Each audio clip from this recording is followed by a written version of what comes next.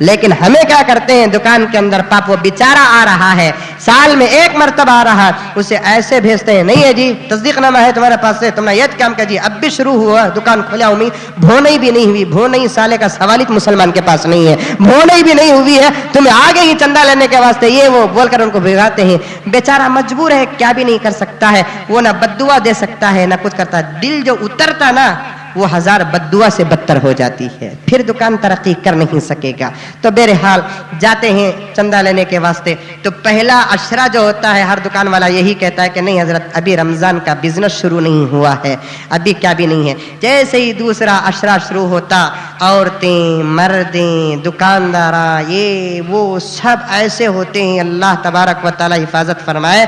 جس رمضان کے دوسرے عشرے میں مغفرت کا سامان اللہ تبارک و تعالی بنایا, اسی رمضان کے دوسرے اور تیسرے عشرے میں جہنم تو بند ہے لیکن ویٹنگ لسٹ میں وہاں پر سیٹیں بک ہو چکی ہیں. جہنم تو بند, حدیث میں آتا ہے کہ چاند جیسے ہی دکھتا ہے اللہ تعالیٰ جہنم کو بند کر دیتے ہیں اور جنت کو سجانا شروع کر دیتے ہیں. حالانکہ جنت پہلے سے خوبصورت, سجانے کی ضرورت نہیں ہے, پھر بھی اللہ تعالیٰ روزداروں کے لیے سجاتے ہیں. لیکن جنت کو جانے والے شاید کم ہوں گے. جہنم کی ٹکٹ بک ہو کی چکی ہے, کئی ویٹنگ لسٹ میں چل رہے ہیں, کئی تتکال میں لینے کی کوشش کر رہے ہیں, کئی کچھ کر رہے ہیں.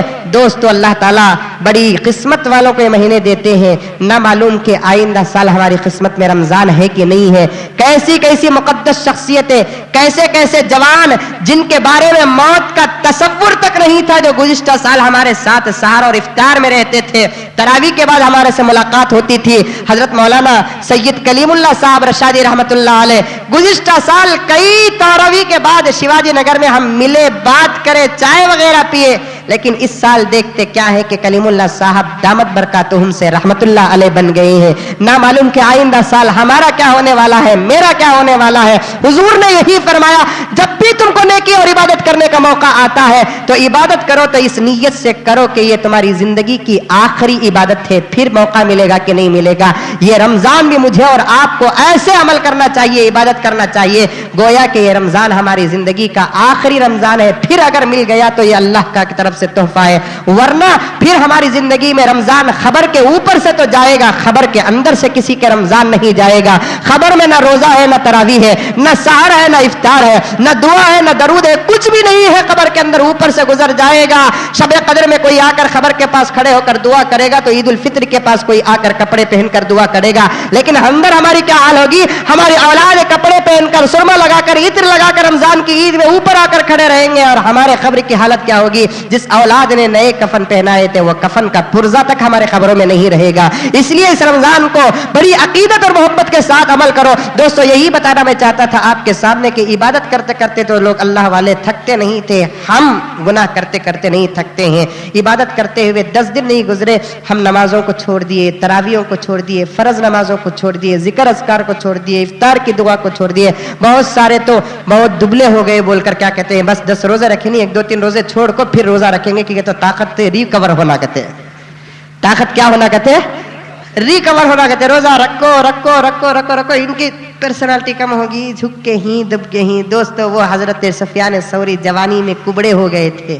کسی مرید نے پوچھا کہ حضرت گاؤں والے چھیڑ رہے ہیں, آپ علاج کرا لیجئے, آپ کی پیٹھ کیا ہو گئی ہے, کبڑی ہو گئی ہے. تو حضرت نے فرمایا کہ اس کا علاج دنیا کا کوئی ڈاکٹر نہیں کر سکتا, یہ تو مجھے خدا کے خوف سے رات کو روتے روتے میری پیٹھ جھک گئی ہے. تو مرید نے پوچھا کہ حضرت آپ تو اللہ والے ہیں, آپ کو کیا خوف ہے, انشاءاللہ اللہ تعالیٰ آپ کی مغفرت کر دے گا. تو حضرت سفیان ثوری کہتے ہیں کہ بے وقوف, موت تک کسی کو اپنے ایمان کا بھروسہ نہیں ہوتا.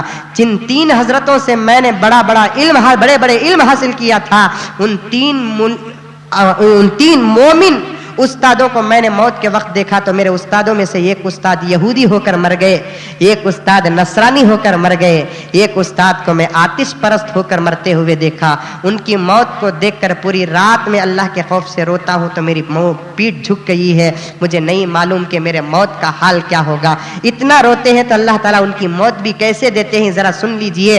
کہ جب ان کے موت کا وقت آیا تو بادشاہ کو پتا چلا کہ سفیان ثوری بہت بیمار ہے. ایک حکیم کو بھیجتا ہے بادشاہ, جاؤ سفیان ثوری کا علاج کر کے آؤ. سیدھے حکیم آتا ہے, تو پیشاب لیتا ہے سفیان ثوری کا، دیکھتا کیا ہے کہ پیشاب کے اندر جگر کے ٹکڑے آ کر گر رہے ہیں۔ حکیم کو بڑا تعجب ہوا، کہنے لگا کہ سفیان صاحب تمہارا پیشاب میں تو جگر کے ٹکڑے آ گئے ہیں، ہو سکتا ہے کہ تمہارا جگر ٹوٹ گیا اور پھوٹ گیا ہے، اب تم کو کوئی بچانے والا نہیں۔ تو سفیان کہتے ہیں یہی تو میں کہہ رہا ہوں، تو ایک کیا تجھ جیسے ہزاروں حکیم بھی مجھے موت سے بچا نہیں سکتے۔ لیکن حکیم پوچھتا ہے ذرا یہ تو بتاؤ کہ آپ کو کیا فکر ہے جس کی وجہ سے آپ کا جگر پاش پاش ہو گیا ہے؟ تو حکیم کو حضرت سفیان ثوری کہتے ہیں موت قریب ہے، مجھے ڈر ہے کہ اللہ تعالیٰ مجھے معاف کرے گا کہ جہنم کو بھیجے گا، یہ سوچ کر میرا جگر پاش پاش ہو گیا۔ تو حکیم کہتا ہے جب تم کو تمہارے خدا پر اتنا بھروسہ ہے تو یقیناً تمہارا خدا سچا ہوگا۔ میں تمہارا علاج کرنے آیا تھا لیکن تمہارے موت کی حالت دیکھ کر میں مریض، تم ڈاکٹر بن گئے، معلوم نہیں کہ تم کب مرنے والے ہو۔ حضرت تم مرنے سے پہلے مجھے جنتی بنا کر مر جاؤ۔ حکیم کلمہ پڑھ کر اسلام میں داخل ہو جاتا ہے۔ وہ اللہ والے جن کو اپنی آخرت کے بارے میں خوف ہوتا تھا، ہم تو 4 دن 5 دن نماز پڑھ کر چھوڑ دیتے ہیں۔ آج تو میں چاہتا تھا کہ زکوٰۃ کے بارے میں بولوں، لیکن مزاج اور ماحول کو دیکھ کر بڑا افسوس ہوا کہ بقیہ 20 دن بھی نہیں رہ گئے، 18 دن یا نہیں تو 19 دن باقی رہ گئے ہیں۔ اس لیے عزیزان گرامی، جس طریقے سے آپ جمعے کے دن مسجد کو آ کر تراویح پڑھے ہیں، وعدہ کر کے اٹھو کہ انشاءاللہ آج سے بقیہ تراویحوں کو کنٹینیو کریں گے آپ لوگ، انشاءاللہ تعالیٰ کنٹینیو کریں گے۔ جن کا قرآن 6 دن میں ختم ہو گیا وہ بھی کنٹینیو کرنا ہے، جن کا قرآن 15 دن میں ختم ہو گیا وہ بھی کنٹینیو کرنا ہے، جن کا قرآن ختم ہی نہیں ہوا ہے، سال میں 1 مرتبہ پورا قرآن سنتے ہیں، وہ بھی سننے کی اگر توفیق نہیں ملی تو کیا ہوگا؟ آج افطار میں اللہ تعالیٰ سے یہ دعا کرو کہ اللہ روزہ کھولنے کی تو توفیق دے رہا ہے، لیکن کئی ایسے بھی ہوں گے آج تک 1 وقت کی تراویح بھی نہیں پڑھے ہیں، 4 دن کی تراویح پڑھے نہیں ہیں، 2 دن کی تراویح پڑھے نہیں۔ اللہ تعالیٰ سے دعا کرو کہ اللہ تعالیٰ ہم تمام کو مسلسل پابندی کے ساتھ تراویح پڑھنے کی توفیق و سعادت عطا فرمائے۔ عزیزان گرامی، آخر میں حسب معمول ہماری مسجد کے چندے کے متعلق الحمدللہ ثم الحمدللہ، اللہ کے گھر کو آپ نے دیا ہے، میں بھی آپ کا شکر ادا کرتا ہوں اور اللہ کے دربار میں رمضان جیسے مقدس مہینے میں آپ کو ثواب بھی ملا ہے۔ یہ مغفرت کا عشرہ چل رہا ہے، 1 پیسے سے مغفرت ہو جاتی ہے۔ انشاءاللہ تعالیٰ میں آپ کو کبھی یا آئندہ جمعہ عرض کروں گا کہ 1 پیسے سے کیسے مغفرت ملتی ہے، یہ تو مغفرت کا مہینہ ہے، اللہ تعالیٰ آپ کو دیا ہے۔ جو بھی ہے اپنے طاقت کے موافق مسجد کے لیے دیجئے، 1 سحر، 1 افطار، 1 کپڑے کے لیے ہم ہزاروں روپے خرچ کر دیتے ہیں۔ مسجد کا اتنا بڑا کام آپ حضرات کے سامنے ہے، اللہ تعالیٰ آپ حضرات کے تعاون سے اس کام کو تکمیل تک پہنچانے والے ہیں۔ تمام نوجوانوں سے، بزرگوں سے گزارش ہے کہ آپ اپنے صرف خاص سے زیادہ اس مسجد کے لیے تعاون کرتے ہوئے جائے، اللہ تعالیٰ آپ کے دینے دلانے کو قبول فرمائے۔ آمین ثم آمین، وآخر دعوانا ان الحمدللہ رب العالمین۔